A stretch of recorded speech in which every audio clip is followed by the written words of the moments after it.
Trump meets a jihadist. This is not clickbait, this is not a doctored AI image, this is reality.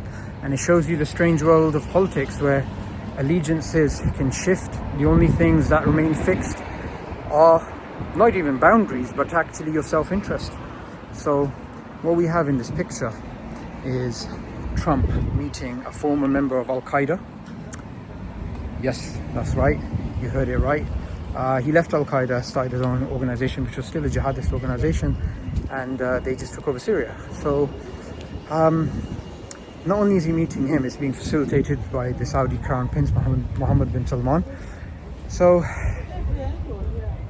when we look at a picture like this, it just goes to show you why Muslims need to be aware of politics, why Muslims need to read up on this particular area, and this complex politics when it comes to the colonial powers and the post-colonial powers and all the different regional players. Because since we all care about the rights of the Palestinians and the Syrians, but the Palestinians in particular who are facing a genocide, then we need to know very clearly who are the players, who are the key stakeholders, what is the political landscape, what are the potential threats, opportunities, and most importantly, the advantages and disadvantages of making certain relationships flourish.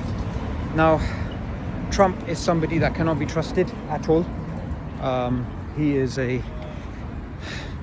the mindset of a sleazy car salesman who's just taken over as the American president for the second time.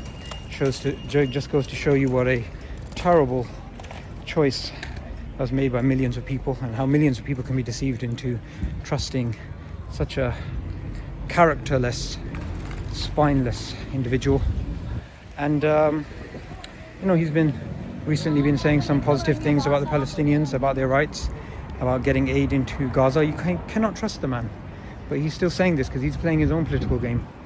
So in politics, we have constantly the changing of allegiances, and who is your adversary today could be your friend tomorrow.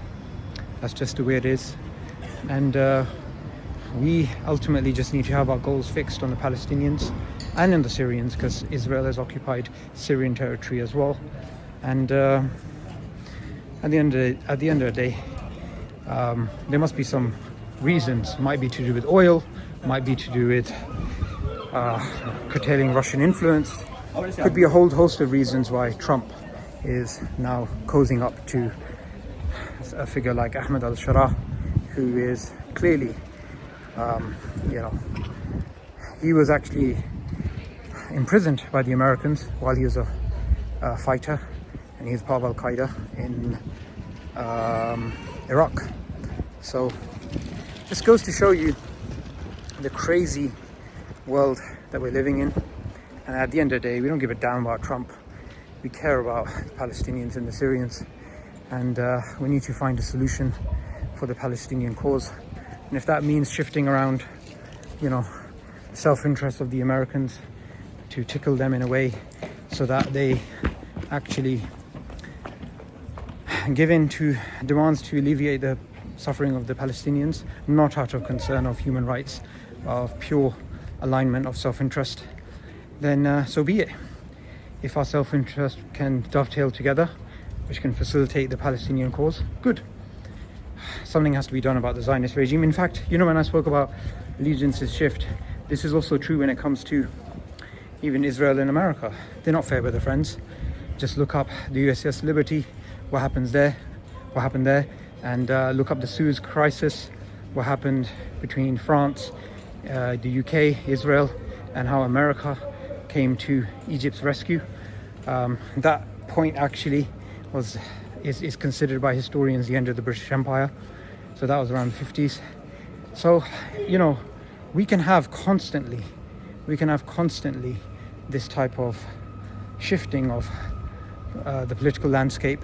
And after the earthquake, you get new characters, new allegiances, new enemies, and it just gets more interesting and spicy after that. So, yep, we're seeing something from the Twilight Zone. We're seeing Trump meeting a former jihadist.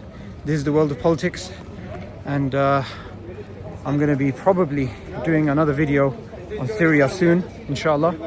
But for now, just wanted to share some initial thoughts when I came across this picture just now, and just let you guys know what I think about this. Plus, John Mearsheimer, he's the guy I listen to when it comes to international relations. Make sure you listen to him.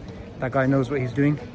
Also, if you want to go back a bit more, Samuel Huntington and his book, The Clash of Civilizations. That's an interesting precursor to really understand the world of international relations and geopolitics. So, yeah, very interesting times, guys.